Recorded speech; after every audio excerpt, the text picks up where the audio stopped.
There's a little law that's still on the books, y'all. Back to gear. When you're playing live, do you have a certain rig that you're favoring right now, or? Well, it depends on the venue. I'm always going to take this guitar.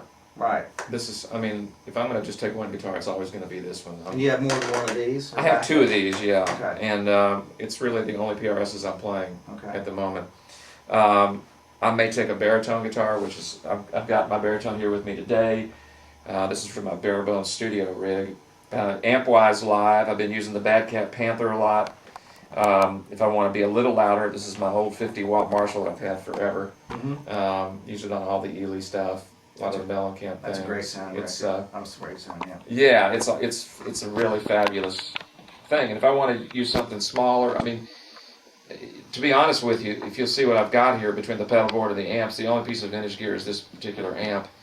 I mean, I think we're living in a wonderful time right now where the new guitars, amps, and pedals are as good as they've ever been. Sure. And amplifiers, man, the options you've got on high quality amplifiers, some extremely expensive, some extremely fairly priced, but I mean, if you just look at the options in point-to-point hand-wired amps out there, tons.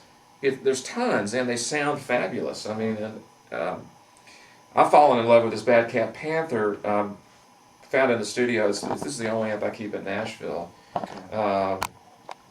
because I can do anything I want with it. With this guitar and that amp, I'm able to basically do almost everything. So country, rock, whatever. All that stuff, yeah. I mean, there's the coil tap function on this guitar works great. It's not a radical volume loss, but it's I can get a Strat neck pickup sound, a Telly bridge sound. Great. But it's just a wonderful time now to have these great, as good of instruments as ever been built. Amplifiers too. And then as far as effects and pedals, is this the board you take in the studio? And It's a little complicated because living in Austin and I work in Nashville a lot. I keep an entire rig in Nashville. I got you. A trunk with 10 guitars, an amp, 2 cabinets, speaker cabinets, and a different pedal board. The pedal board up there, Bob Bradshaw made. It's extremely similar to this. This is made by, I believe it's called Techstar in Nashville, and I like this design a lot because the case, the top just plops right on the top. Right. The power supply is underneath the board, so it doesn't take up any real estate. And sometimes I joke this is my $1,500 tuner because all I'm using is the tuner. But obviously, if you're going to do sessions, you've got to have all these. You've got to have a minimum number of effects to get a variety of sounds. So you're not using your echo that much on like. Well, I would say I use echo about 60% of the time. Just a slap kind of a thing? Well, I'll either set it up for, the beauty of this Line 6 pedal is you have 3 presets, and I usually have it set up for a short slap, a medium delay, and then a long delay with some modulation. Okay. And kind of the memory man sort of thing. Memory man thing, exactly. And I don't know that we have the cabinet and the other. Yeah, you can hear it. And that's obviously, I adjust this all the time. Make the delay a little longer.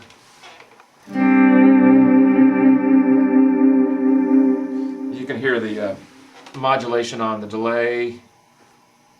And this is one of the very few times I use a volume pedal is when I'm doing pads, swells, like.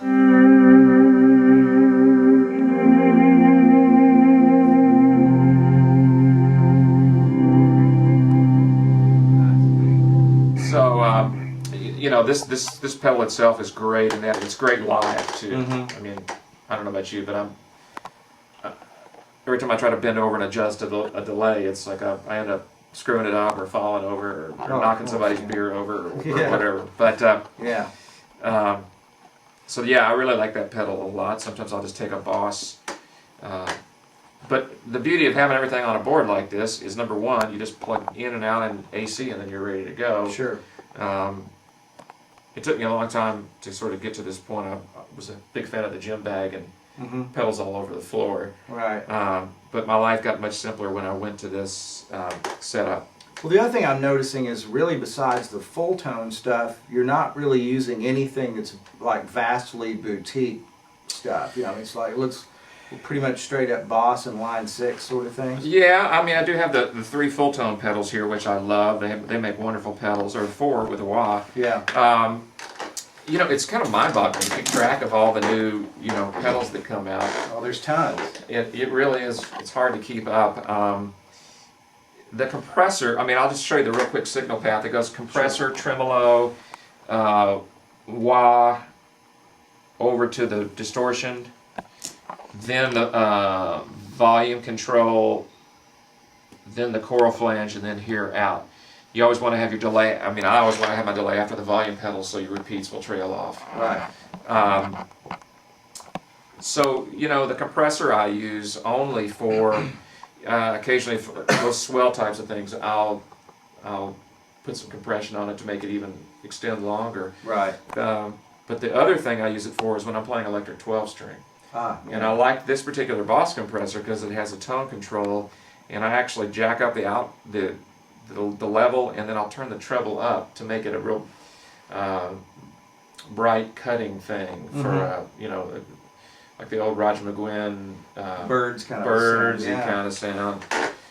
It works great for that. The tremolo is I mean I hate to say it, but tremolo is kind of tremolo for me. Yeah, I got it. I don't, you know. There's a bunch of them out there, but I think if you find one that works and you just roll with it. Yeah, and here's another interesting thing is this. The Boss pedals are probably not true bypass. I don't know. People ask me a lot, do you use true bypass pedals? Is that important? Well, I've had true bypass pedals where when it's off, it changes the tone. Sure. And so I could really care less whether it's true bypass or not. The ultimate test for me is, by the time I've gone through all this, what does it sound like when it gets to the amp? And how's it feel under your fingers? How does it feel under my fingers? And you know, when I plug into this board with everything off, it sounds as good or better than when I plug a cord straight into the amp. Well, that's all you need. And that's all I care about. Yeah. Well, I mean, there's all these different chains of schools of thought. You know, Pete Cornish talks about having buffers between everything, and the guys that use his stuff are extremely happy. So if there's buffers in these pedals, it's obviously not making you unhappy. Whatever it is, Yeah. it works. I don't Yeah. know. I mean, I work with Pat Buchanan a lot in Nashville, and he has a system where every pedal is on a loop. Yeah. And he swears by it, and he gets a great tone. Yeah. Man, if it works for you, go for it. But There this you go. this works for me just fine, and nobody complains about my tone. So as far as your lead tone, or do your settings stay pretty much the same on the amp, and then you go to like the full drive? Or Pretty something? much, yeah. Okay. I do. I go to the full drive or the Fat Boost. Now, I did just get this new pedal made by Barber. Right. Called an LTD SR, I believe it's called, which I don't have on this board, but I'm loving that pedal a lot. Well, remember that, guys. Barber LTD SR. Yeah, it's a wonderful, really organic sounding pedal. Of course, we don't carry that at Guitar 25, but we want you to have all the goodies that everybody wants, and go call Dave Barber. He's a nice guy. Well, or buy it from the store or whatever. And drink Willie Nelson spring water.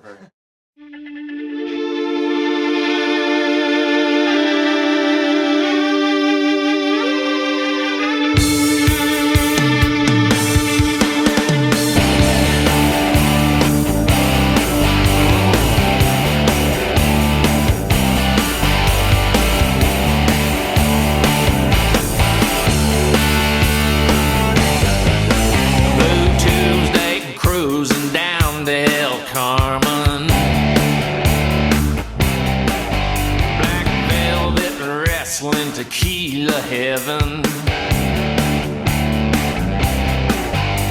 I got a little something ain't on the menu.